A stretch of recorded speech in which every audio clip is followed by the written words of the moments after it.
Hi everyone, and welcome to this month's There's More Storytelling event. My name is Lily Yates. I am a student producer for There's More, and I'll be hosting tonight's event. Here's where we would normally read the standard Kumeyaay land acknowledgement. However, in light of some new knowledge about the true purpose of land acknowledgements and to fight against making this acknowledgement just part of our routine, I've changed what I'll say today, hoping that we as changemakers may be discomfited enough to take more material action to support local Native peoples. To self-locate, as a white woman of European ancestry and the likely descendant of colonizers, I benefit from the unearned privilege and power dynamic brought by this colonization. As a means of recognizing my privilege to call attention to the continuing claim of the Native Kumeyaay people to this land and the responsibilities of non-natives as inhabitants, I would like to share this land acknowledgement. This land is the forcefully colonized land of the Kumeyaay people, from the Pacific Ocean, south to Baja Norte, Mexico, east to the Colorado River, and north to Warner Springs Valley. The bird and lightning songs tell of their history on this land long before the arrival of European colonizers. It is intertwined with their livelihoods, relationality, community, and identity, and the damage done by continuing violent colonization cannot be undone. It is up to the non-native people who inhabit this land to recognize this damage and take steps to understand its continued effects on the Kumeyaay, and to sit in the discomfort brought by this consideration. This discomfort must lead to action in support of the Kumeyaay and prioritizing Kumeyaay voices in all land-involved discussions. Non-natives can pay rent to the Kumeyaay by using our privileged positions to promote this awareness, and can also offer monetary support to the Kumeyaay land restoration and preservation efforts by donating to the Kumeyaay Diagueño Land Conservancy at kdlc.org. With that said, we want to welcome you, especially if this is your first There's More live storytelling event. This event is a part of a broader storytelling initiative created by the Humanities Center, Changemaker Hub, and College of Arts and Sciences. Every month, my fellow student producer, Amoya Madali, and our wonderful advisor, Dr. Keeling, put on this live event, focusing on a different theme or idea. We hope to share stories that bring out raw and meaningful experiences of the human condition. We then take the recordings of this event, produce them, and publish them on our There's More podcast. You can find us on iTunes by searching for There's More, or at our website, there'smore.sandiego.edu, if you want to hear even more amazing stories like the ones you'll hear today. Today we're gathering for a co-sponsored event with the Honors Program. I want to thank Dr. Susanna Stern for all of her work coordinating with us and her many students, if you would like to say a quick hello. Hi, everybody. I would just like to say thank you so much to our honor students who are speakers today. And I also want to say how wonderful it is to continue to collaborate with the Humanities Center. It's really exciting to see how much value the Humanities Center offers to this campus. And one of my favorite events certainly is this storytelling event. It is moving, and I'm so glad that the honors program can share this opportunity to create stories. I also want to thank our other sponsors, Dean Noel Norton of the College of Arts and Sciences, Lindy Villa, the Humanities Center Coordinator, as well as Mike Williams and Juan Carlos Rivas with the Changemaker Hub. Our theme for this month is Clash. This theme, like all of our themes, can be interpreted in any way our storytellers wish. When our team came up with this theme, we recognized the myriad of different experiences and formative experiences that define a college student's journey, and wanted to provide a space for those to be explored. So we are about to get started, but before we do, I'd like to encourage audience members to have their screen on and to mute their audio. Also, if storytellers seem to be having any problems with Wi-Fi, we know that turning off audience member videos can help us with this a little bit. However, it is nice, of course, for the speakers to see audience reactions to their stories, so just keep that in mind. At the conclusion of all these stories, we're also going to open up the floor for discussion, so please consider insights, connections, and questions you might want to ask in relationship to the stories you hear. So with that all said, let's get started. Our first speaker today is Riley Lim, a sophomore majoring in French and Francophone studies. A fun fact about Riley is that he was actually in a Super Bowl commercial. Riley will need to slip out after his story, but looks forward to watching the other storytellers and listening to any comments or discussion about his story at the conclusion of the event. So everybody be sure to still keep those in mind. And Riley's story today is called The Clash of a Threatened Identity. Let's welcome Riley using sign language or emojis, whatever works. And Riley, you can start when you're ready. So I want to begin my story to have you all imagine the cutest, most happy-go-lucky Chinese grandma you can think of. She's about 5'5", has dark brown hair, and is wearing this super cute vest she bought from Macy's for 60% off. Now she's wobbling up to the front door and screaming my name and saying, Wiley, 乖仔，你可以幫我揾觀音菩薩個生果好唔好啊? Now in Cantonese, this means, hey Riley, sweetheart, can you please exchange the fruit on the Goddess of Mercy's shrine, please? Now, who is this Goddess of Mercy and what does she have to do with fruit? Well, I'm gonna explain to you my weekly chore. So in my house, we have these two beautiful dark velvet red shrines with beautiful flower engravements that hold two really important religious figures in the Chinese culture. One of them is Gunyam Posa, the goddess of mercy, the Buddhist goddess of mercy. Now, in these shrines, there are these gorgeous porcelain figures wearing a silk robe and a beautiful headdress, and she is just purely elegant. And she represents peace, kindness, and safety, not only for my family, but for all those I meet. Now, the second god is Deju Gonggong, god of the soil. Now, for art, he's this Confucian-esque, long-bearded individual who represents foundation and stability for my family.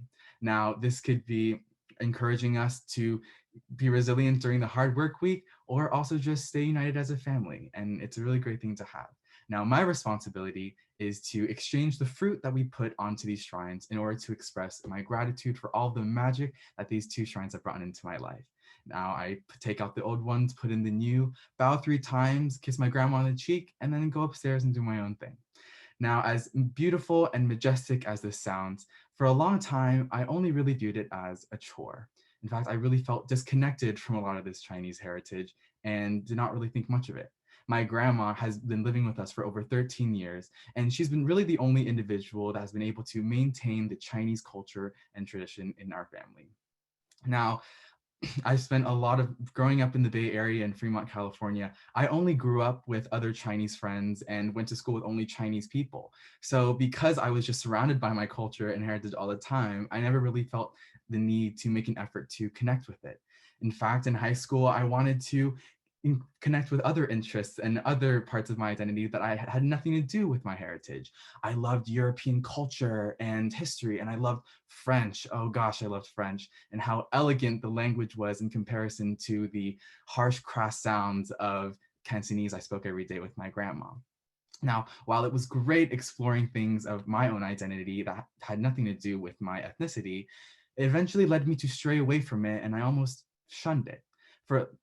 Later down in high school, I realized a lot of unsettling things I began saying, like, oh, I'm not that Chinese compared to other Chinese people, or I don't really care for a lot about those rituals and customs that we always do. I built pride over being this really quirky American that wanted to be not like other Chinese people. And while this was cool for a moment, after I felt really uncomfortable. And now my whole world changed, and for many others as well, during 2020 and 2021 in the COVID-19 pandemic.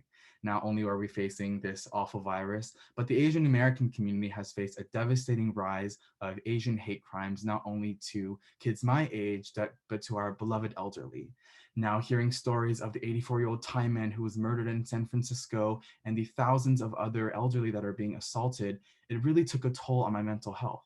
All I could think about was my beautiful grandma, who is just the cutest, kindest person you'll ever meet, who wants to just bring apples home and goes out to the grocery store to bring home food. And I was terrified for her. This not only led me to feel like my identity was threatened, but was a real signal. During Chinese New Year this year, I could barely focus on the amazing festivities and family because it was overshadowed by the racism, hatred that has plagued this country and all over the world. I was scared, and after dinner, all I could do was go into my bed, stare at the ceiling, and cry. I was scared, alone, and again, fearful of what this means for me and my family, and also my Chinese community. I tried going on TikTok and YouTube to distract myself from this mental scramble, but none of it worked. And eventually my brain went straight to those shrines that I talked about earlier. Two trivial things I viewed as a chore now became the only two things that brought me peace. At 2:30 a.m., I got out of my bed, went downstairs, and for the first time ever, I prayed to them, genuinely. I was in awe of how beautiful the dark maroon wood was and how divine each statue was created in order to represent such beautiful meanings. I prayed, exchanged the fruit as usual, and then I left and went back upstairs to go to bed peacefully and in tranquility. Perfectly enough, the next day, my grandma told me that these shrines have been in my family for over 100 years. Now, it was incredible to realize that I was doing something that has been carrying my family for generations, and it was so empowering and so invigorating. I realized that I have to put a lot of love to this Asian culture and heritage because it's really, really beautiful. I never really felt connected because, again, my identity never felt threatened. And now it was the only thing that brought me peace. So, to anyone out there who faces this internal strife or clash with your ethnic identity, please, please go and reach out to it because sometimes it's really the only thing that can bring you peace and make you happy. Thank you so much for listening to my story. Thank you so much for that story, Riley. I'm sure that, it took a lot of effort for you to share something so personal in a struggle, that's been so important to you. So thank you. Okay, so our next storyteller today is Jennifer DeSantis, also a sophomore, majoring in psychology and minoring in biology. Jennifer loves to go paddleboarding at Mission Bay, and her story today is titled The Tone of a Flatline. Let's welcome Jennifer, and you can get started whenever you're ready. We're going to jump right in here. So in the 21st century, we don't really talk about death much. It's like an elephant in the room, but instead the room is society, and the elephant is the fact that eventually we're all going to die. No matter how much we ignore this natural progression of human life, it surrounds us constantly. It is the one aspect of life that is completely unknown to us. And this lack of certainty is what makes people uncomfortable. And that discomfort leads to different methods of coping. It is not a common occurrence for a person to witness other people's passing. That's more of an attribute to certain occupations. Lucky them. There is this clash between those that are living and the idea of death. And while we can theorize about our reactions and internalizations of this, one does not know until they actually witness it.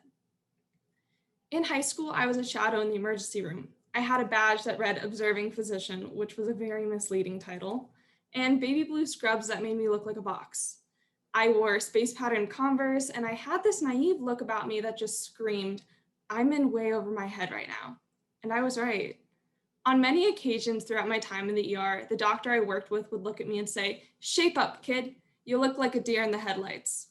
Well, sir, considering that my medical knowledge thus far is solely derived from Grey's Anatomy and Scrubs, are we so surprised?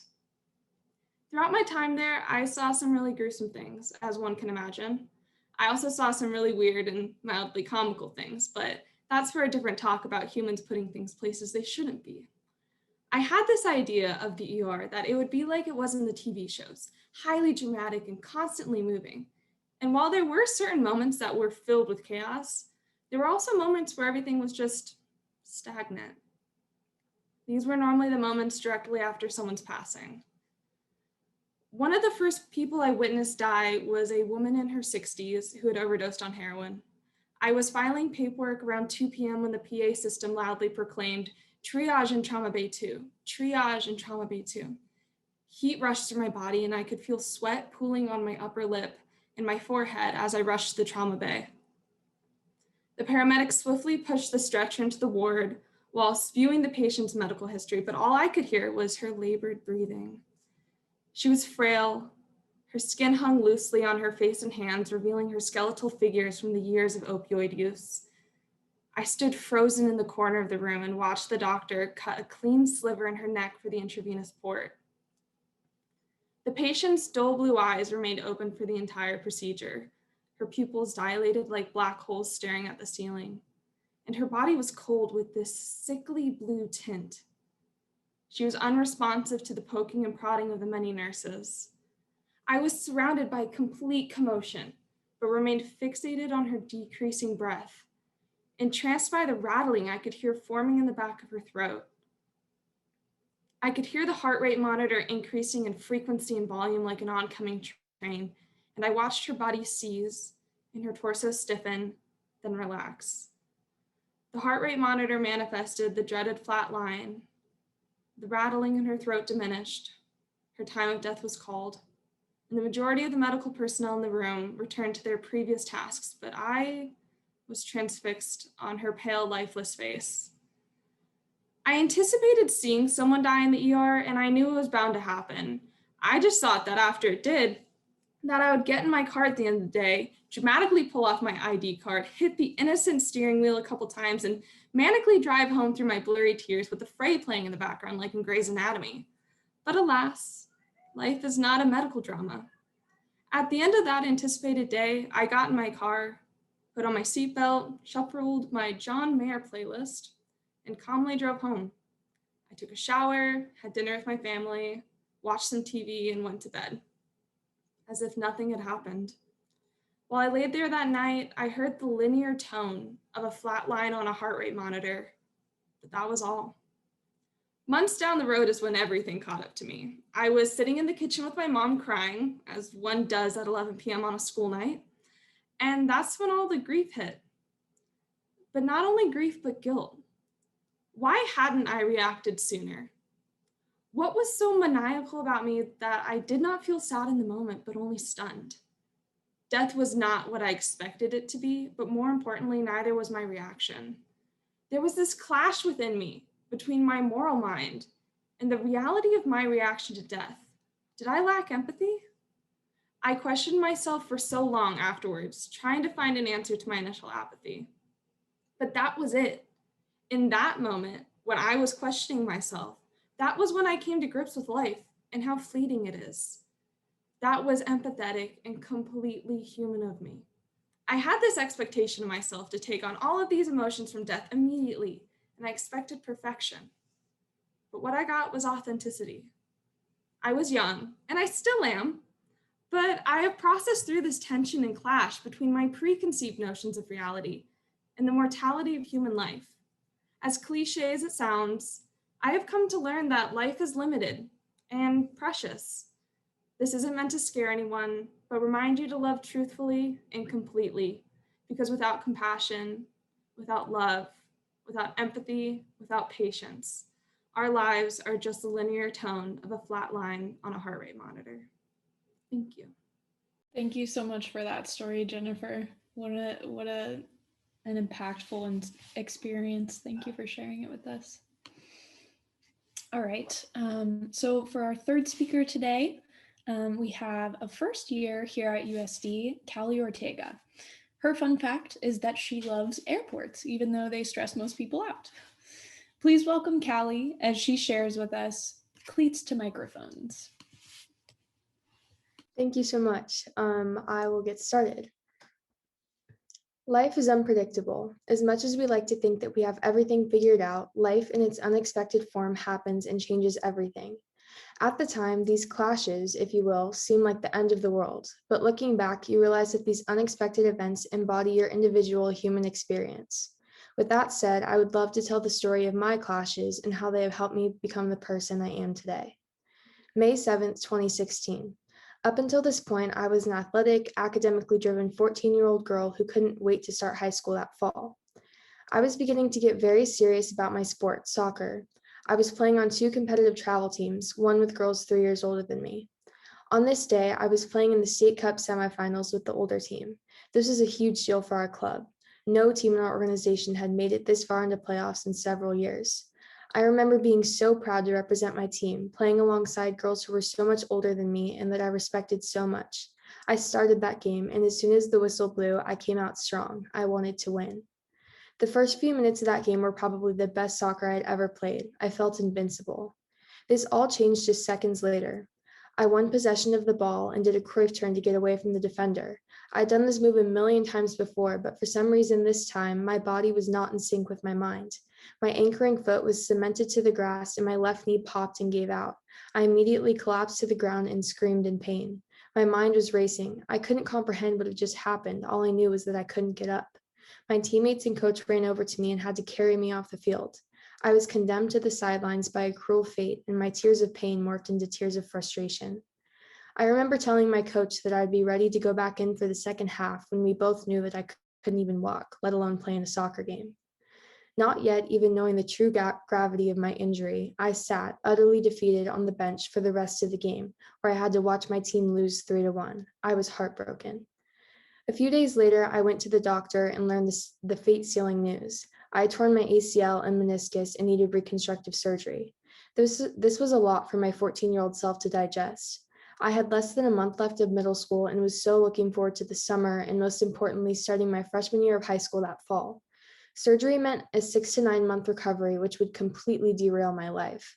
I remember doing the math in my head and realizing I would miss my freshman season of high school soccer, something I had been dreaming about since forever. My goal was to make varsity my freshman year, but now I wasn't even going to have the chance.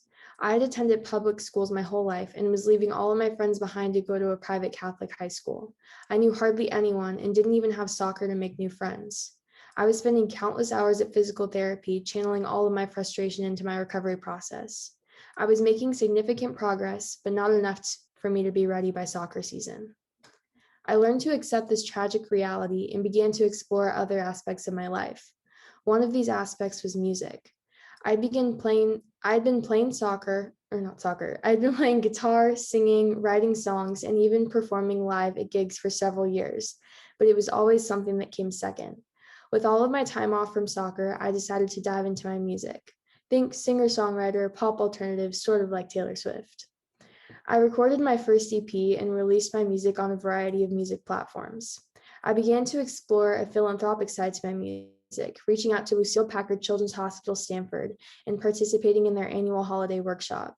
I packaged up copies of my new EP to give as gifts to the hospital patients and established a relationship with Lucille Packard Children's Hospital that I still have today. Nearly a year later, I was almost completely cleared for soccer and was able to run high school track. Track season revived my athletic spirit and allowed me to establish strong friendships. By the end of the season, I was running varsity and was on the 4x400 relay team that made it to the section finals. That summer, I was back to playing soccer and things were finally looking up again. I had gotten my life back. Not only had I made a complete physical recovery, but my newfound commitment and next level passion for music made my life more complete than it ever was before. Flash forward to July 2018. It had now been over 2 years since I had torn my ACL and was in my prime. I was excelling in all areas of my life: soccer, music, school. I was getting ready to start my junior year, playing in tournaments every weekend, going to college soccer camps. At the end of July, there was a big college showcase called Silver Lakes in Los Angeles that my team was going to. I was so excited for this tournament. I emailed 15 college coaches who would be there. The first day of the tournament, and the atmosphere was unlike anything I had felt before. The sports complex seemed to stretch out for miles and miles, and there were athlete fuel stations and merch stands everywhere. I felt so proud to be an athlete at such a prestigious venue. After a solid warm-up with my team, I was ready to play. The whistle blew and I was off, letting my love for the game consume me. I had been in the game for all of 5 minutes when it happened once again, the unthinkable. I went in for a tackle with an opposing player who had possession of the ball. Her body slammed into mine at the wrong angle, and just like that, I heard a pop noise and fell to the ground. I knew immediately what had just happened. It was all too familiar to me. I began crying hysterically, not because of the pain, but because I was in disbelief. How could this happen to me again? I was carried to the medic station where I was unofficially diagnosed with a torn ACL, but I already knew.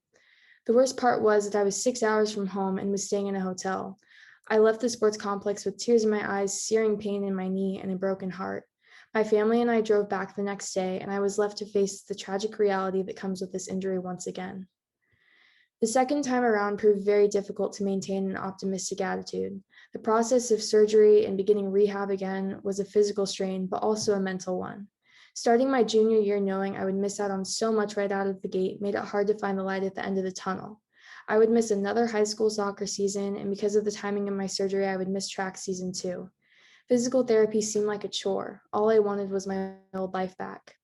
Once again, I channeled all of my pent-up emotions into music. I was 17 now, and my songwriting and musical capabilities were light years ahead of what I had been 2 years before.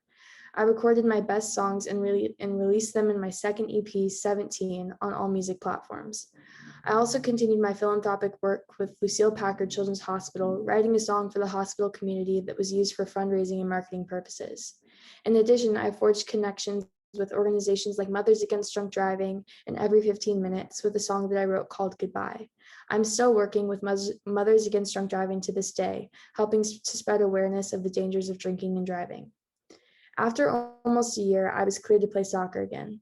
By this time, my mentality had completely changed. Soccer used to be my everything, and I had hoped to continue my athletic career in college.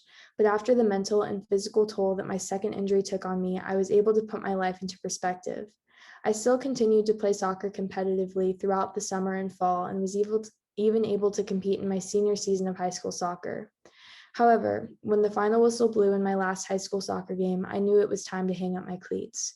I was sad, but mostly grateful. Soccer had brought me the best and worst times of my life, but these experiences all the same helped shape me into who I am today. While the soccer chapter of my life had come to an end, my music career was just beginning. I've written countless songs in the last year, performed several gigs, and continued making a name for myself. Music is my home, my sanity, my escape, and my passion for songwriting and performing grows stronger every day. My clashes certainly derailed my life, but they did so in the best way possible. If it weren't for my ACL injuries, I may have never had the time to take my passion for music to the next level. With that, I encourage everyone to embrace their clashes and look for opportunity in the face of adversity. Thank you. Thank you so much for your story, Cali. We have such a great variety of topics today, and I just want to thank you all for sharing. All right, so moving on to our second to last speaker this afternoon, we have Sophia Hart, another first-year student who used to be captain of the boys' water polo team in high school, and she will be sharing her story, Living Without a Box. When I was 5 years old, sitting in after-school care and playing with my cousins, a boy that I liked decided to make a club. You know, the little kids make-believe clubs that we all made for some reason when we were little. He went from person to person, telling them that they could be in his club. You can be in my club, you can be in my club, you can be in my club, he said. But when he got to me, he stopped and said that I couldn't.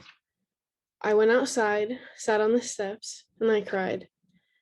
My cousin was confused about why I didn't get to be in the club, so she asked him, and he said my skin was too dark. At the time, I didn't really know what this meant. I'd never noticed that my skin color was different, and I never put any thought into it until that moment. Whether subconsciously or not, that was the starting point of my lack of self-confidence and the idea that to be brown is something bad. To make the story even richer, it was a white boy who told me that it was bad. Why did I let him shape my self-image for the rest of my life? Maybe it was because everyone in kindergarten had a crush on him. Maybe it was because all of the white girls with straight blonde hair were the people he let in the club. All I know is that I trusted his judgment more than my own. In second grade, we were studying the civil rights movement. Going to a predominantly white elementary school, I was asked by a boy in my class if I was related to Martin Luther King. I was so offended and embarrassed by this comment that I felt the need to defend myself. I told him over and over again that I was white and that this was just a tan, but he wouldn't believe me. I went as far as to ask my mom for baby pictures, and I brought them to school to prove to him that I was paler as a kid and that I was indeed white. I was so upset that someone could accuse me of being Black or brown. I was so upset that someone could accuse me of being something other than white. After what happened to me with the club in kindergarten, it was ingrained in my mind that to be dark is to be something undesirable, so I made it my mission to be anything but that. I would put sunscreen on and do everything I could to stay out of the sun.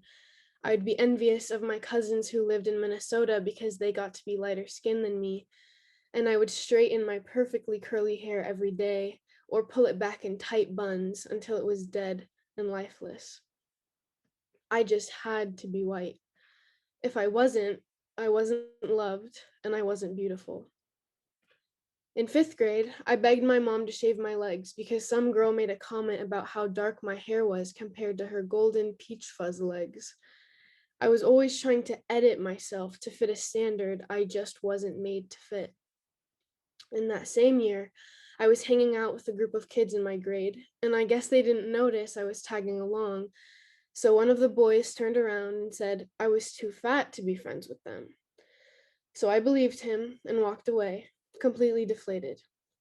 Now I held two things in my mind that were wrong with me. I was too brown and too fat. And although I was a little thicker in the thighs and had baby cheeks, I didn't really consider myself fat. Maybe he was just saying fat because he didn't want to seem racist, but from that point on, once again taking advice from a blonde white boy, I did everything I could to change myself. I was never the girl any boy had a crush on, and only in high school did I rank up to the best friend to the really pretty white girl. The boys at my school liked the fair-skinned, skinny blonde girls, and I was constantly trying to change myself to appeal to their narrow-minded image of beauty. Later down the road, 7th grade comes along, and I'm about to go to my new school that both my brother and sister went to. I was so excited.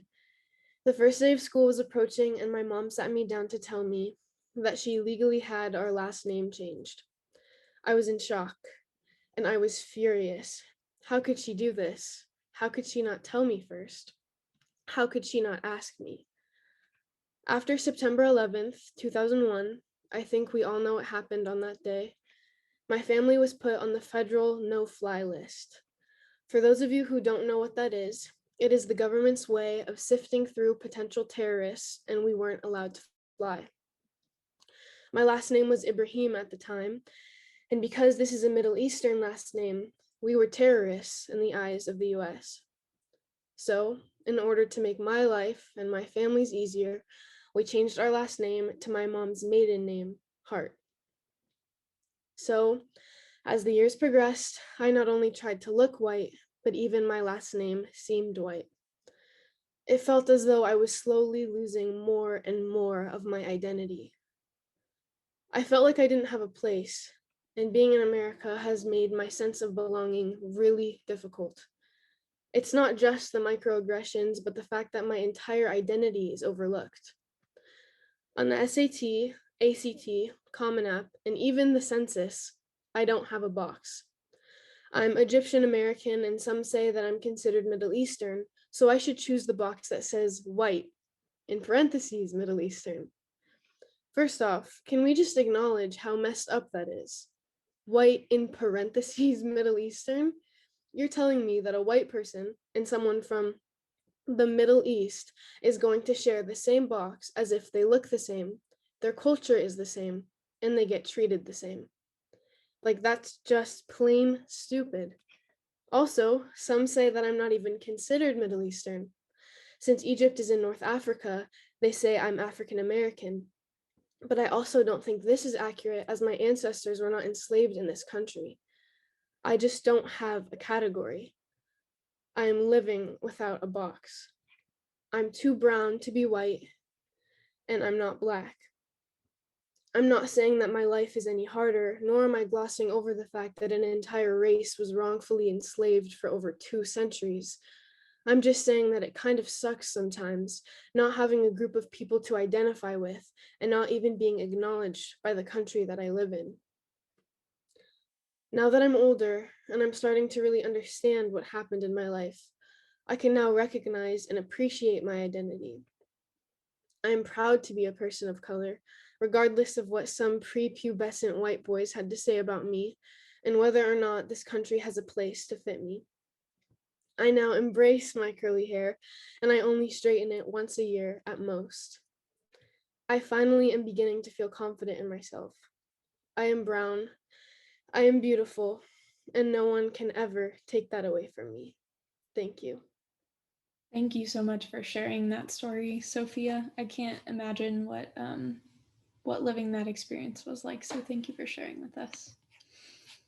All right, so last but not least this afternoon, we have sophomore student Brandt Jager, a double major in real estate and finance with a minor in architecture. A fun fact about him is that the first word he ever spoke was agua, even though he speaks only intermediate Spanish at best now. Sharing with us his final story, The Lens of Expectation, let's welcome Brandt. Life is a very strange and chaotic thing. Oftentimes, as we navigate our lives, we are forced to make assumptions and expectations about not only situations we have to experience personally, but also about the experiences of others. I was born in the very rural and obscure town of Crossville, Tennessee, to a single mother, a mother who never raised me. That was because I was actually adopted. It was a prearranged adoption before I was born, and I ended up getting on a plane at 2 days old to fly to Los Angeles, where I was raised by two gay men, my dads, until we moved to Denver when I was 9. Growing up with two dads in very liberal cities was a blessing because I never really had to experience ridicule or being made fun of for the fact that my parents were gay. I do remember, though, several instances of the following question from peers at school and on swim teams. Oh, you have gay parents? What is that like? And this question is always interesting because in it lies an implication that obviously my experience being raised by two dads would be dramatically different from someone's experience being raised by a mom and a dad. But the thing is, it wasn't. If someone were to ask you, what's it like having a mom and a dad?